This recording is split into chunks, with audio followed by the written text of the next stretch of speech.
mutuleleni,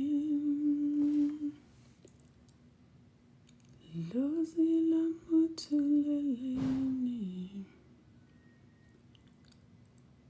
lozila mutuleleni, oh lozila mutuleleni, lozila mutuleleni, oh lozila mutuleleni, shwele shwele baba, oh shwele shwele baba, oh lozila mutuleleni, oh lozila mutuleleni. Hotep royals, please tap the screen. I hope you guys can hear me. There have been complaints about my live streams sort of glitching. Please let me know in the comments if you can see me okay, you can hear me okay. I think it's my internet actually, so I have someone coming to look at it tomorrow. But yeah, I've had several complaints, especially when I upload on the YouTube, because the comments over here disappear as soon as I'm done. But people on YouTube are able to comment, and a lot of them have complained that my live streams have been glitching lately. My apologies for that. Like I said, I am looking for camera equipment so that I can maybe just record teachings and then upload. That way I wouldn't be relying on the internet except to upload. So yeah, anyone who wants to donate towards camera equipment, you are welcome to do so. Please tap the screen, family. Let me greet properly. Thokozeni, Kamagwini, Ndaweshewe, Lisedihanya, Tobela, Kwaziwai, Nangadef, Muribwanji, Ahabarigani. I got a few more, but I don't know how to pronounce them. When I get them right, it's just that, you see, you can't do a face-to-face where you can teach me how to pronounce some of the greetings I've gotten. I have 3 more greetings that I need to learn. Somebody says religion is not good for Africa. Do you agree? If you know me at all, you will know that I agree 1,000 and 2,000 and 3,000%. Most of my teachings, I don't actually ever bash religion because I'm not about that life, but I am here as an African spiritualist, so I teach African spirituality and I teach ancient African ways. So yes, I agree 2,000%. Okay, family. So for those of you who've been following the series, you know that we are doing children, and we are on part 5 of the series on children. We've covered a lot of things, and many of you probably realize that although we are talking about children, we're also talking about ourselves in relation to children, and ourselves in relation to the inner child that needs healing. Because we are how we are today because of a lot of wounds that are unhealed. So Black Nation, this is what we're about. I wanted to talk about something which is a real phenomena in our family, in our community as the Black Nation, which is the issue of blended families and the complications that arise.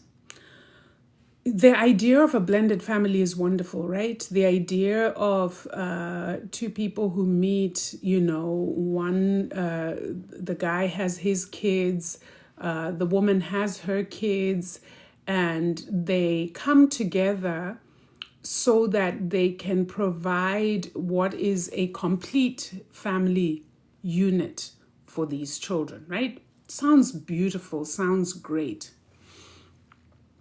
However, I think the issues that come with the blended family are so multi-layered. We've talked about the stepmothers in these blended families not being able to like or care for or love the partner's children.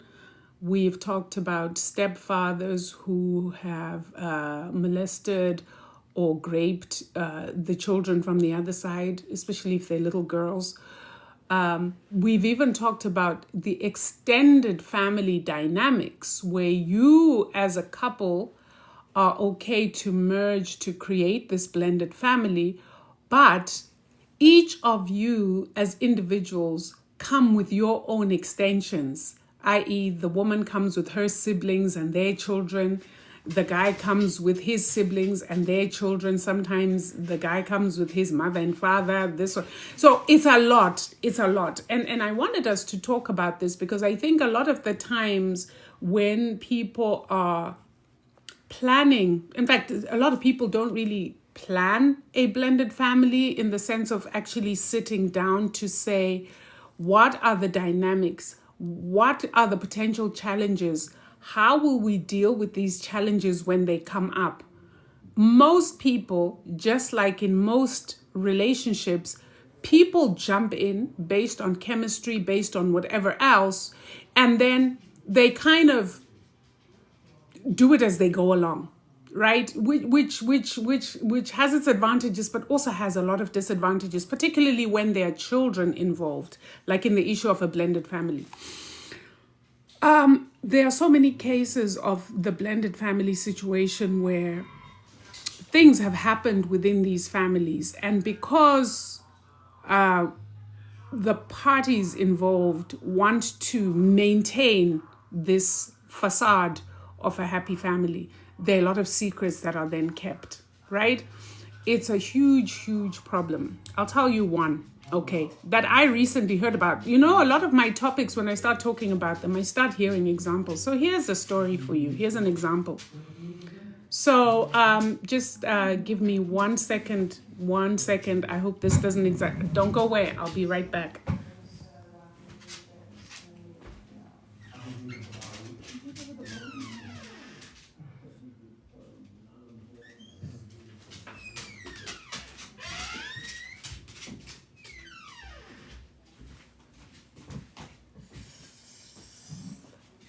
Hello. You guys are still here. Sorry, fam. Sorry. Please tap the screen. Let's tap the screen just to let me know that you can hear me. There hasn't been too much, because I think that the internet connection goes off when I move. So let's see if we're okay. Okay. Thank you. So here's a story. So here's a blended family. It's a mother. She has a daughter. And then she marries a guy who has a son. So in essence, the couple are married, and then these two kids are essentially brother and sister, right? So as they're growing up together, they're siblings within a household and so on. Often they're left alone. They get to teenage years, and then they start having.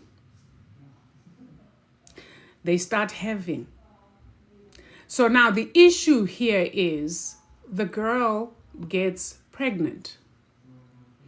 And essentially, and I'm looking at it from the African cultural perspective. I don't know how other cultures would deal with this, but essentially when two people get married, the children that comprise that blended family become siblings in pretty much the same way as blood siblings. So now there is this situation where the girl is pregnant by her brother. In essence, it's incest, although it does not involve bloodline, but it is in essence incest because they were raised as brother and sister. So now that has happened.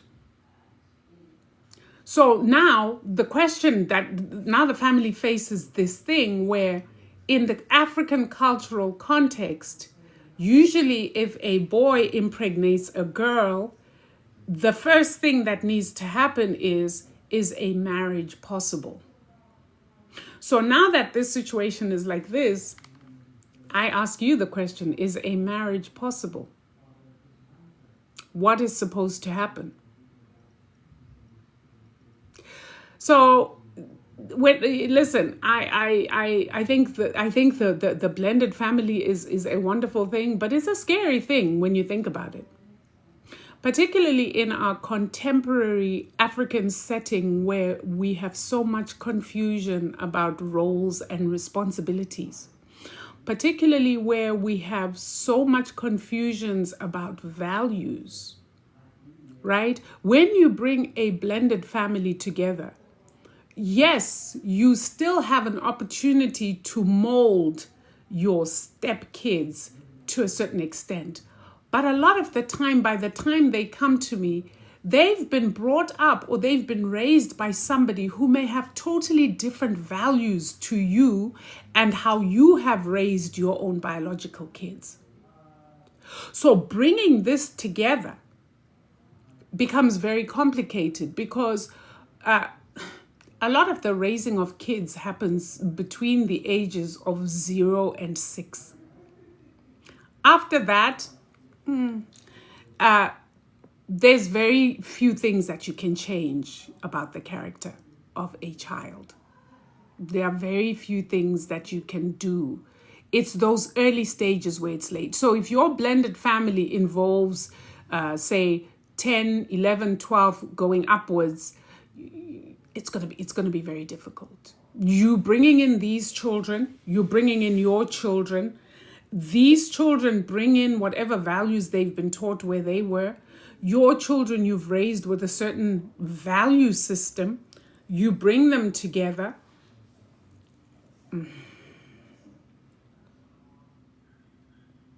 It's a tough one. So I bring this up and I talk about this because I think these are conversations we ought to be having. I think these are conversations that couples who are considering a blended family really ought to be having. Because I don't think that it's something to take lightly to create a blended family. I think it's something that people should take their time over. I think that it's something that even before you as a couple decide to create a union, while you're still in the stages of seeing each other, need to bring these kids together and observe behaviors. You may find that you're bringing in people that really don't like each other very much. You may bring in people together where you find that, maybe the girls within the family and I'm trying to keep it neutral so it doesn't look like I'm being biased. But, there are some kids who are raised and the environment they were raised in is such that they have loose morals. So either the boys or the girls, you may find that the boys are just hard-headed misogynists who don't really like girls, and you bring that together. What do you think that's going to create? And also understanding that once it's a situation that is that tenuous, how do you as the couple deal with it? Because in such a situation, it's very easy to say, you know what, we don't take sides, right? They're all children together, and we don't take sides so that they don't manipulate and play us one against the other. But let me tell you, in reality, that becomes very difficult. If I have a daughter and my daughter comes to me and says that her brother from, my partner, was touching her inappropriately, you best believe that I'm going to take sides. It's just a motherly thing. It's an instinct thing. I'm going to jump. Now then, you may find that if I take that to my partner can then start saying, yeah, but that's because your daughter is like this. Well, why does your daughter wear things like this? And do you see where this is? We have to be realistic about the blended family, because I've seen so many children hurt in a noble attempt to create a family for them. I don't think there are many, and guys, please feel free to share if you have experiences of blended families that have worked well into the future, because the ones I've come across have been disastrous. They've just been a lot of disasters. And then the thing is, it creates that secretive atmosphere where a lot of the things that are going on within that blended family aren't talked about. So in the story of this girl getting pregnant, it's now hush hush. It's like we're keeping this within that little family unit. Nobody on the outside must know. Ultimately, a decision has got to be made. But then you've got this girl who's like, I'm not getting rid of it. This is my child and I love this child. And now you've got the boy on the other side saying, well, you know what? After all, we're not related by blood. I want to marry her. Ow, ow, ow, ow, ow. So how are you supposed to deal with that? Because they are of the age where you can't force them to do anything. And she's like, I'm keeping this. This is my baby. She's 16 and she's like, I'm not doing it. I'm not. And he is 18 and he's like, yeah, I'm marrying her. The parents probably know that this is not going to end well. 16, 18 years old marrying. But this is what they want. So now this is now the tension within this little blended family is how do we deal with this situation? So I don't know, family. I don't know. We are all different in how we would approach this. I would appreciate really on this one, like how would you guys deal if you found yourself having to create a blended family? I've explained before that in some African traditions, when a woman remarries or when a woman marries and she has a child outside of the marriage, she leaves her kids at her maternal home. She leaves her kids with her mother, with the uncles and so on. And we talked about the issues that come when a woman has to leave her children behind. A lot of the things that happen to these kids who get left behind. Okay, we have that. So now they agree by themselves that, okay, fine, culture dictates that you should leave these kids behind. But between the two of us, let us bring your kids in. Now you've brought the kids in and these kids started doing the whatever they were doing. And now there's a pregnancy.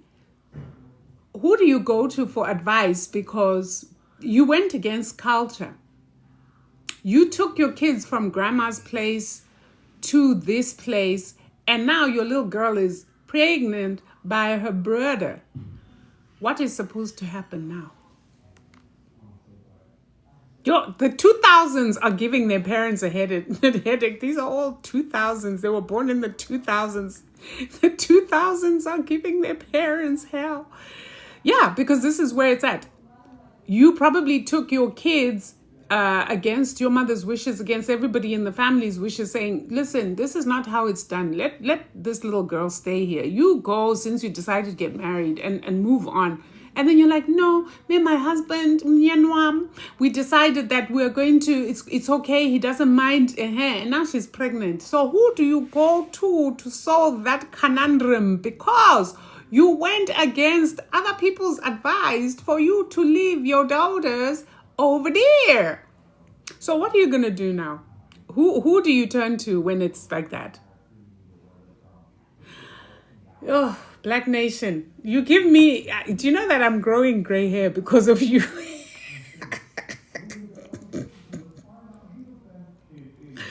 I am growing gray hairs because of the Black Nation. Real African culture is with ZCC and Moria. That is not African culture. ZCC, please, whatever, man.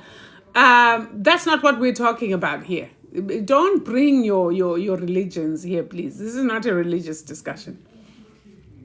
We're talking real life issues here, not fairy tales.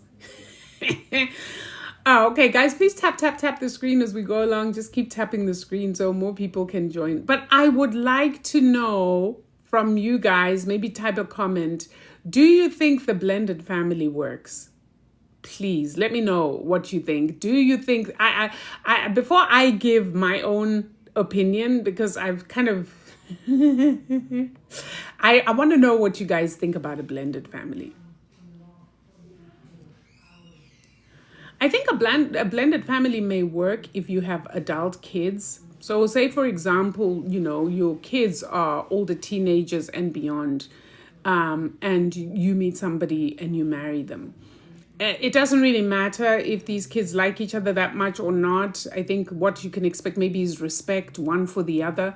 But it's not very often that you will need to bring them together. They're probably all out there somewhere living their lives. They probably only do come together when there are huge family gatherings, in a particular homestead or whatever, or things like that. But generally, it's when they are younger that I think it gets really, really dicey.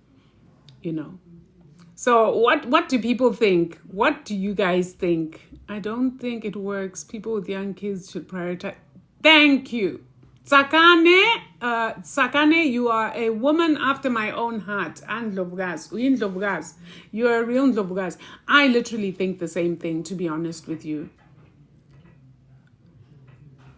I think that you are absolutely correct. And the thing about it is, at the end of the day, I've said this before, and I think this series has tried to emphasize that, is that once you become a parent, it's no longer about you. It's no longer about you. You consented to becoming a parent, then you bear the responsibilities that come with being a parent. And that means you protect your children at all cost. Now, again, like I've said in previous lives, this burden tends to fall more on women. This burden tends to fall more on Ndlovukazi, because the facts are that men can walk away.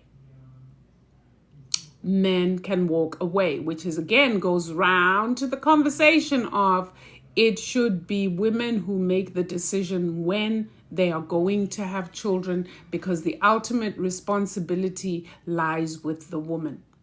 It's very easy for a man to lay up there with you and walk away. By the time you discover that you're pregnant, he could be gone, but you are left with that spirit that is waiting to incarnate into flesh.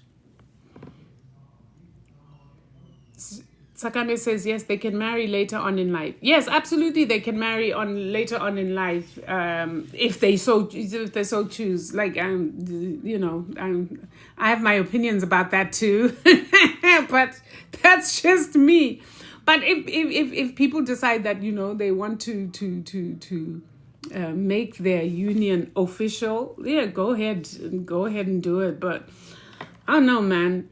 Listen, I look back on a lot of how the upbringing that some of us had, which was that the upbringing was that no sex before marriage. And when you look at it in contemporary times, you're like, oh, God, that's so outdated. But when you consider the health of children, when you consider the health of families, you start to understand with hindsight why our elders always spoke like this, about things like this. And that also a lot of the times they would say things like that, not because they wanted to be draconian, but more importantly for the protection, particularly of the girl child, for the protection of the woman. Like I said, it's easy for a man to lay up with you and walk away. And it's easy for him to turn around and say, it's not my child. No one can dispute that this is your child. You can't say it's not my child because you're carrying it. The evidence is right there that you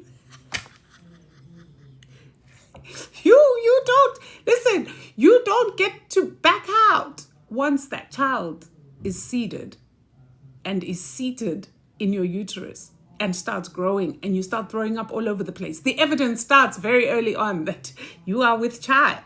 So you as a woman can never say that is not my child, but a guy can. And many have said, you know what? I don't know who else you've been with. That can't be my child. And you're stuck. You're stuck. Thankfully, nowadays, there are things like DNA and stuff that you can do. But you got to be able to catch somebody to do a DNA test with them, right?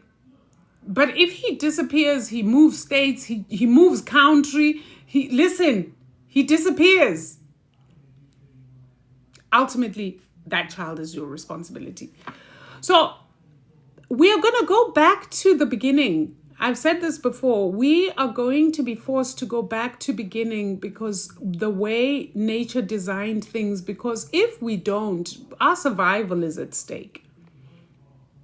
You know, as the Black nation, we don't really have a nation because our families are all torn up. A nation is built up of families. Somebody said, I don't even know why people would want to get married after they've had children. Listen, I'm supposed to deliver a teaching. I'm not supposed to be delivering my own opinions. But, you know, I am one person who agrees with that. What is the purpose of marriage? You can be in a relationship with someone. You don't necessarily have to marry them. Like, what is that? Right? There are some people who are brainwashed. And I'm not looking at marriage from the Christian perspective, by the way, family. I'm looking at marriage more from the sort of spiritual African perspective. So there's nothing preventing two people being together if your ancestors are not clashing, if your spirits are not clashing, if you've had your kids. Right? And then each person has their own place and you visit each other. You, I, this living on top of each other like rats. You, I, you, I. So I don't know, family. There's a lot of stuff, right? We have a lot, but I just wanted to raise this so that we can have a conversation around it. For those of you on YouTube, if you have a question, purpose of marriage is ascension. Ascension in what? Ascension in Zion. I don't even know what that is. I've got people with some very interesting takes on this whole thing. If I knew what ascension in Zion means, maybe we'd have a conversation. I don't even know what you're talking about. Ascension in Zion. What are you trying to say, that a single person cannot ascend into Zion, whatever that is? Your guys, please stop using terms some of us don't know. What is Zion? I think Zion. Oh God, it's that ZCC, guys. Okay, whatever. Kudala Saktina, good to see you. Oh, I come here quite a lot. I was here the day before yesterday. Ninjan. All right, family. So I think, listen, on this whole blended family thing, I think the jury's out. Maybe for some it has worked well, but for others, maybe it hasn't worked so well. If you're considered a blended family, I hope that I've raised some issues that you might want to sit with by yourself and actually consider. And consider with your partner, and take a look at the kids that are involved that you intend to bring together under one household, and see if that can work out. It's a lot. But on that note, family, I'm going to cut this off because I want to come and talk about spirit. I think I've got enough energy, so we're gonna cut this. I'm coming right back on so we can talk about something to do with spirits that came up recently, and I think it's good for people to know and understand this. Okay, Black Nation, one love. Mastoko Zen.